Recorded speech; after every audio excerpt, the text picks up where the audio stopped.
For those who traveled the interstate or any highway today, the high wind likely gave your power steering and suspension a run for their money.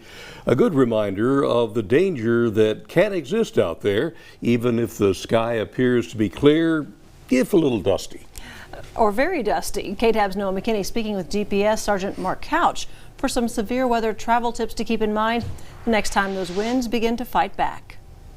If you've seen me on air before, you probably know my hair doesn't really do this naturally, which can only mean, if you haven't noticed, it's windy out here, y'all. And just like a hat might have suited me better for a report on strong winds, drivers like you should adjust the way you approach road travel to fit the conditions, whether that's snow, rain, or yes, even wind. Yeah, slow down. Texas Department of Public Safety Staff Sergeant Marc Couch saying even without ice or water on the road, the speed limit sign may not be the best guide in any severe weather situation. The most common traffic offense when we work a crash, it's called unsafe speed. It's not that you're speeding, it's that you were driving at a speed that was greater than you should have been driving or pertinent for the roadway conditions that are out there. Slowing speed can also help you quickly identify and react to other hazards strong winds present. You're going to have blowing debris out there, driving with both hands on the steering wheel. Wind doesn't blow steady at 40 miles an hour. A lot of times it gusts. All of a sudden you get out in that area and it's a huge blast that causes you to change lanes or run into somebody. And if that gust does catch your car or the semi-truck next to you, they get blown into your lane and then you're up against, say, a guardrail. Your options get very limited at that point. So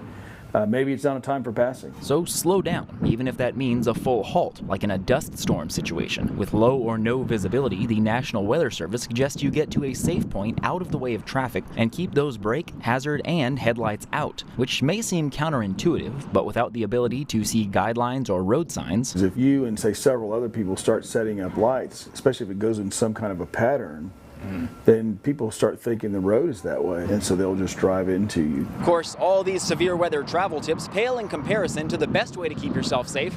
Just stay home. Couch advising all to stay weather aware, and if possible, delay that trip to the grocery store until conditions improve.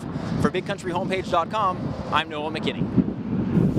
Thank you, Noah. Make sure you keep your weather and travel aware and check in with your local meteorologist here on KTAB, their social media pages, as well as the TxDOT website, Drive Safe Texas.